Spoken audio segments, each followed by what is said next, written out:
The first time I saw the locksmith's truck parked outside my lake house, my stomach didn't flip, it sank. My hand tightened around the coffee mug I wasn't even drinking. I knew. I just knew.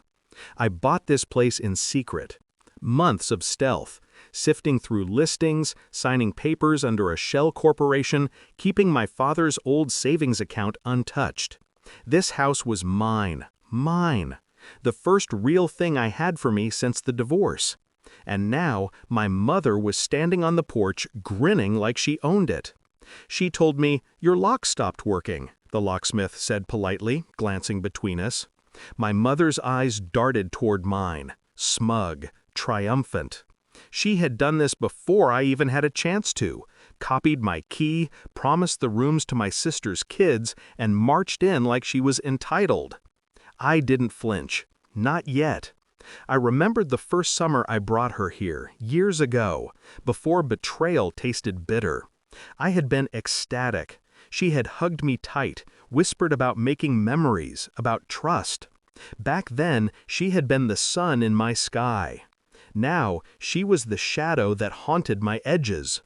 I noticed it first in small things. Casual mentions of the lake house before I told anyone. Knowing details about my renovations. Subtle digs about my spending. I chalked it up to paranoia. But then the messages started. Photos she shouldn't have had. Casual remarks about my furniture. Furniture I hadn't even shown her. The realization hit like ice water. She wasn't just meddling, she was stealing. My sanctuary, my autonomy, my peace. I could have screamed. I could have stormed in, yanked her keys, called the police. But that would have been reactive. I needed mastery, not chaos. I started watching, tracking her patterns, noting her alliances, the way she bent reality to suit her needs. I began quietly rewriting the script. Step 1, legal. I dug into the ownership papers, verified every clause, every loophole. She had no claim, none. Step 2, psychological. I allowed her to think she had the upper hand, encouraging her arrogance. Step 3, timing. I bided my moment, waiting for maximum effect. When the day came, I had orchestrated it like a conductor leading a symphony. She showed up with the locksmith, the kids in tow, eyes bright with anticipation. I let them settle in. I let her believe she was finally in control. "Surprise!" I said, stepping out of the shadows. My calm voice cut through the morning air like glass. Her smile faltered, just slightly, but it was enough. I motioned toward the papers in my hand. "You mean these?" I asked softly. "All legal, all recorded, all mine. Every room, every lock, every inch. The key you copied? Now deactivated. The locks replaced yesterday." Her face shifted from smug to pale, a silent scream trapped behind pressed lips. I didn't gloat.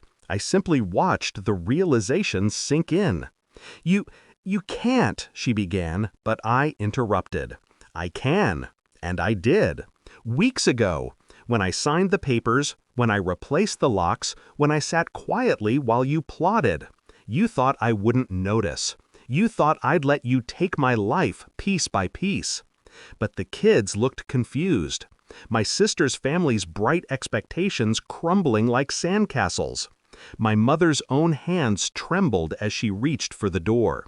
She didn't know the locksmith had already turned the keys over to me, that every tool, every access point was mine alone. I let her fume, let her scramble, let her realize she wasn't the puppet master. She was the pawn. I walked past her, into the house. The sun hit the lake, spilling gold across the floorboards. I inhaled, slow, deliberate. Peace. Mine. I paused at the living room window, seeing her flinch as the doors locked behind me. And for the first time in months, I felt it. The quiet, undeniable relief of victory. Not vengeance for the sake of anger, but justice executed with precision. Later, she called, tried reasoning, bargaining, crying. I let it go to voicemail. My mind didn't waver. I had built this sanctuary. I had defended it. And in that calm, controlled act, I reclaimed more than a house. I reclaimed myself. I never told anyone how close I'd come to losing it, how carefully I had to play my hand. But that's the point. The lake is mine. The lock's mine. The room's mine. And she finally learned, you don't take what isn't yours. I sip my coffee again, watching the ripples on the lake. Calm, serene, but underneath a quiet pulse, an edge of vigilance. Because power is silent, but it's never soft. And I am soft in no way.